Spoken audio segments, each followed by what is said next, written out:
The myth is that online dating is killing romance, but the truth is online dating is not killing romance. It's just changing romance. So a lot of times I hear women say, it's because of online dating, it's because of my city, it's because of the way that I look, and none of those things are actually true. What's killing romance is actually the energy that you're putting into your dating life and your love life. So I just got back from a really fun, amazing hot air balloon ride with my husband Jason. It was so magical. I've actually never been on a hot air balloon. And it's something that I've always wanted to do. And it was so romantic. Like, I felt all the highs of getting into a new state, of elevating my perspective, of doing it with someone that I really care and who cares about me. And you hear all these myths that like, oh, well, once the honeymoon phase is over, or once, the hormones change, like you're not gonna still feel the same amount of love. And I feel more love for Jason. He feels more love for me. I feel more excited. I feel more butterflies. Like just the other night, we were lying on the couch and our knees were touching and I was like, oh, are we gonna kiss? Maybe we're gonna kiss. And I like still had that excited feeling. And that's totally possible because the energy that I'm putting into the relationship and he's putting in the relationship is high value and precious and creating something really dynamic and really satisfying. So if you've ever felt like you weren't getting what you needed in love or in dating or in relationship, I encourage you not to look at all of the outside factors. Like, is it online dating?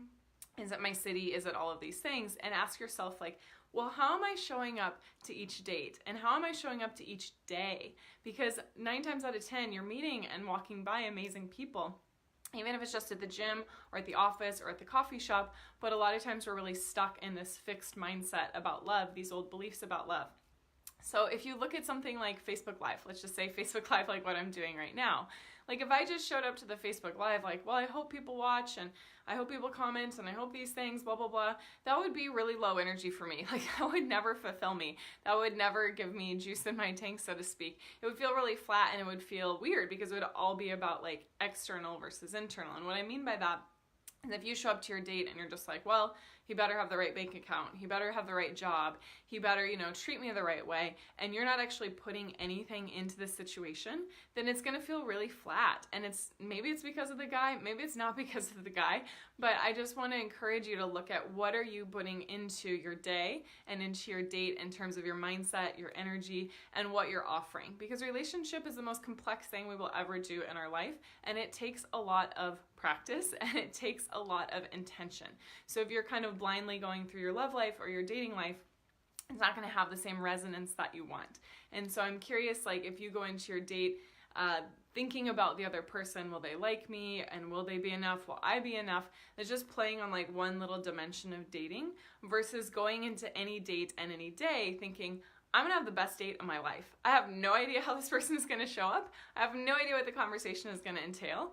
Similarly on your day, like I have no idea what's gonna happen to me today, but I'm gonna rock it, I'm gonna have so much fun, and I'm gonna focus on myself, having my pleasure, and bringing as much excitement into this interaction as possible. It doesn't mean that you're just like running around like a hamster on a wheel and trying to like artificially stimulate conversation. It means that you have total ownership for your dating life and for your experiences, showing up on every date and every day from a place of enthusiasm, joy, gratitude, possibility, and doing it because it feels good. Even if you're on the worst date of your life, which I have been on plenty of those, you're going to have an opportunity. There's always an opportunity to make it an amazing date. It doesn't have to be a shitty date or a terrible date. Maybe the person is not paying attention to you, looking around the room or checking their phone, or maybe they're too into you and you're feeling a little bit creeped out. You have total choice, total responsibility. You can leave the date and go do something else with your time that feels more fun. You can find a way to keep the conversation interesting. There's so much we can learn from other people. I mean, some of my favorite conversations are with Lyft drivers and just getting a sense of someone else's world. So if you stay curious and if you stay excited, you're gonna get so much more out of your dating experience and you're actually gonna learn so much more quickly.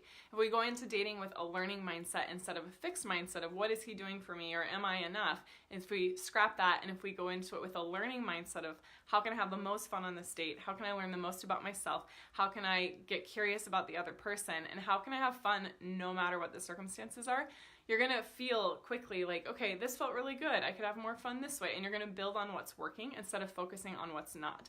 And there's one thing that's not very sexy in dating and in life, and that's when someone's being negative or pouty all the time. Now, we all go through our moods. Like, believe me, I'm a very emotional person, and that's totally fine. But if you've noticed that there's like this dark cloud hanging over your dating experience or your love life, then we should definitely talk. Because oftentimes we just don't even realize how we're getting in our own way with how we're approaching our dates and our days and all these opportunities for love that could be passing us by. Because like the hot air balloon story that I mentioned earlier, you don't have to just assume that romance is going to be dead. So many of the women that I see get into great relationships, it just gets even better and better and better because they've got the tools and the skills to make the relationship work, because they know about the energy that they're bringing to the relationship and they know how to get what they want and what they need. Now, it doesn't mean that things always go the way that we expect, that we can just control and plan everything.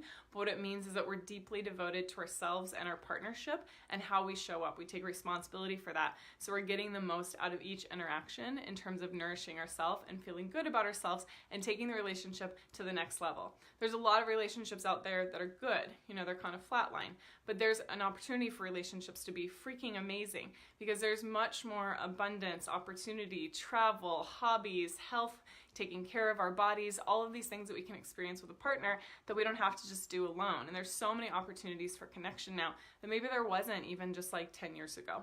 So especially with online dating. Now, online dating, only 20% of relationships start online. I'm going to say that again. Only 20% of relationships start online. And why is it that 20% start online and 80% start offline? Because offline in real life is still the best way to meet someone. However, if you're busy, you're a single mom, you've got a lot going on, and you want to do online dating, you can do it, but you have to be really smart about how you do it, because for most people, it doesn't work.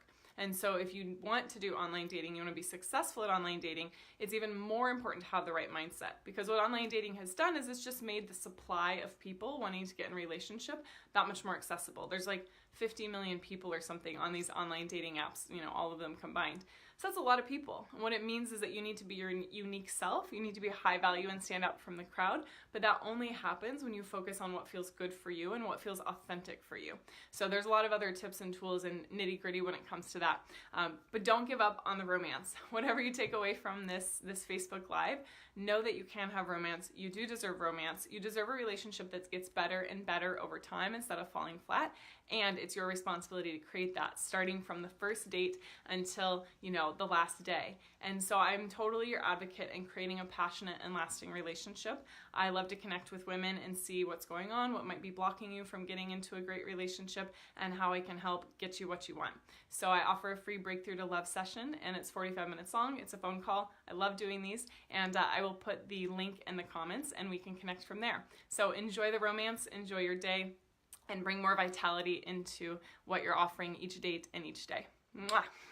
Bye.